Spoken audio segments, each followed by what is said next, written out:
Hello and welcome to Edukemy's YouTube channel. My name is Harsh Singh, and in this video we shall discuss the feature news for today, that is on health data management policy. The government has initiated the program called as National Digital Health Mission, and under that all the programs for health management will be digitized. In this, there are some ways in which the government wants to protect the end user, that is the beneficiary, all of us. Along with that, it also wants to integrate the services, digitize them so that its access is increased to everybody. And in this, the government has released a data management policy, how the data of health will be catered to the industry sector, how it will be managed, what are the protections that are available to people. Let us quickly understand all the perspectives. See, the idea has always been to deliver services to people, health services. Now, where the health services must be made more efficient, inclusive, affordable, accessible, timely, and safe. All these have been mandated since 2005 when the government started the National Rural Health Program, NRHM. National Rural Health Mission. And in the year 2012, it also initiated the program in the urban areas, National Urban Health Mission. And combined, both of them were called as the National Health Mission. The idea was always to integrate the services to be able to cater to the end users, people, integrate the doctors or the paramedical staff along with the government, the private sector, the people who are the pharmaceutical industry, insurance delivery, all of them to be integrated in the same place. And now with the available of digital technology, we are doing this. They are being called as the health aggregators. Anybody having the health aggregators, just like we have cab aggregators or food aggregators, Zomato and Ola, we will also have a center where all the health data will be kept, and it will be made simpler to access for the end user. There will also be data protection policies. All this will be under the National Digital Health Mission.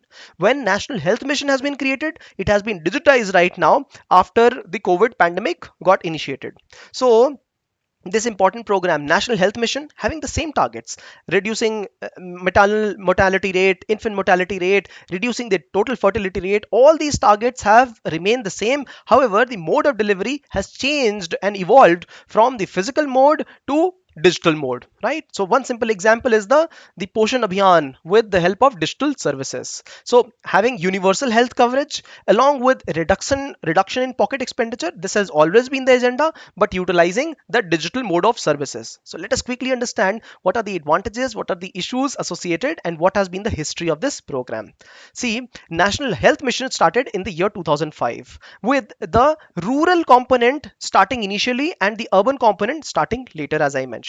Now, lately, National Health Authority got created. National Health Authority, which would lead the Ayushman Bharat program. Ayushman Bharat program, a new nomenclature added for providing the health mission. Ayushman Bharat will have two components. One is that of Jan Arogya Yojana. Jan Arogya Yojana, the insurance schemes for the poor people, right? So 10 crore of poor households which would be selected from the socioeconomic caste census would be provided the insurance scheme. And the other one is that of the health centers. The modernization of health centers, primary health centers would be modernized, and 1.5 lakh of the health centers to be created, right? So this has been the national the program for Ayushman Bharat, which is to be executed by National Health Authority, right? And under National Health Authority, it has stated that we will also have a digital component which will also be called as National Digital Health Mission or the Ayushman Bharat Digital Mission, initiated in the year 2021, just last year, right after COVID pandemic, digitize the whole health ecosystem.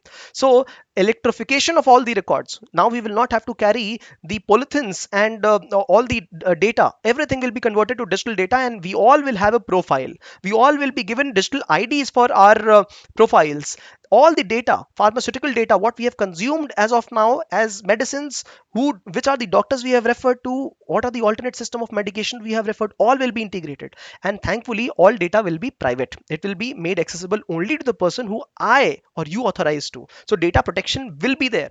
There are two officers who will be appointed by the government of India for this: data protection officer and grievance redressal officer, both of them to be appointed by the government. Along with that, how the data has to be distributed, that is important. How the architecture will be decentralized and its interoperability, so that the insurance delivery agent can also access data in case the need be, so that the pharmaceutical companies can access the data in case the requirement be. So this has been the main idea. Now there are certain advantages.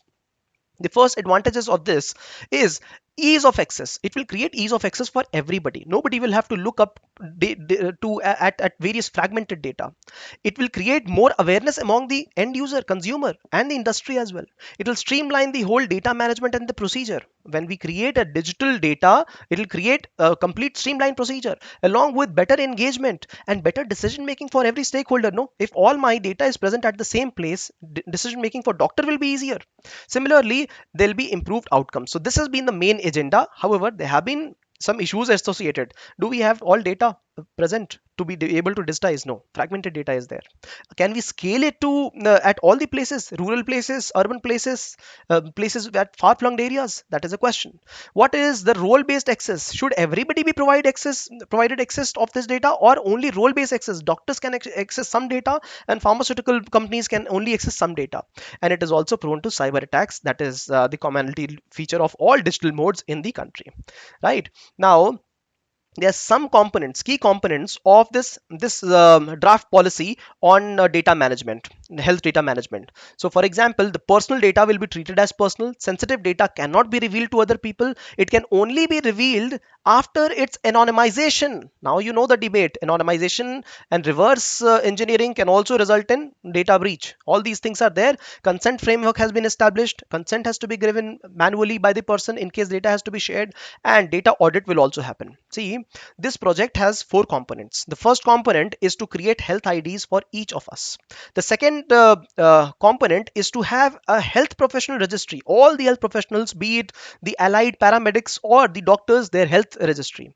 Then health facilities. What are the clinics, hospitals we are using? Registry of them. And an app to be able to provide all these services. So this is the data management architecture. It's a positive step, and it has got its own challenges and positives. We must look at the positives and the challenges and be able to understand what is the intention behind this. Intention is always positive, and so you have to remember all these parts all presented in one slide itself. This is what you should remember to be able to understand what is the health management policy and data management for health. This will also help you to understand how data should be handled in financial transactions as well. Similar principles will be used there, right? Now, if you like this initiative, share some love through likes, comments, and shares. And if you got some questions, put it down in the comment section. We will ensure to get back to you. Thank you for participation.